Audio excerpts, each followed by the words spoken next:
I've been asked the question, why do you keep getting back on a motorcycle when you've been so badly injured? And I guess it's a good question, what makes you so mad? And maybe that's what the ambition is. I snapped my femur about 4 years ago, and clean in half, and thankfully the medical profession missed the break, so I wandered around it for about a week before my doctor said, hey, you need a surgery. And I went to see a fellow, Thomas McCoy, really interesting surgeon. He had actually ridden around Europe and North Africa on a motorcycle in the 70s, so of course we really connected, and he kind of got me, and he was absolutely just mad insistent before he operated on me that I was going to promise him that I was going to let the leg heal before I rode a motorcycle again. That was his biggest concern, was I was going to ride too soon. And when we were talking, he told me, he said, I can only put your leg back together. It's what's in you that'll make that leg work again. And that's the problem he has with most of his patients. They don't get back. They use it as an excuse.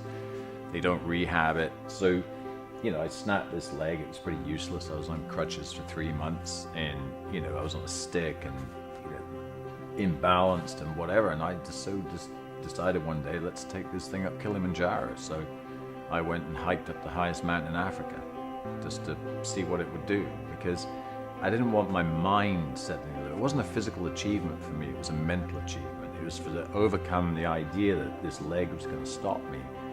And we're sitting here today with a Husqvarna 350 behind me, a motorcycle, and when I came back from the broken leg and got on a dirt bike, I sucked. I mean, my grandmother would have gone past me in the Toyota Corolla. I was so slow and so nervous, and it's taken me probably 2 to 3 years of really vigorous training and hundreds of hours of my time to get my mental condition back, get my riding back. So now I'm actually riding way faster than I was before I broke my leg. I'm smoother and better. Again, it's some sort of internal ambition that drives me to do that. I don't know what it is. Maybe I'm just plain mad. I feel you have one life, and your heart's going to beat a certain amount of times, and it's going to stop. And one day we're going to wake up dead. Game over, a replay. What are we going to say? Oh shit, I should have done something. I should have gone somewhere. It's not easy every day. The older you get, the more difficult it gets. I mean, it's easy to stay in bed. It's easy to relax, but, somehow, thankfully, I keep going.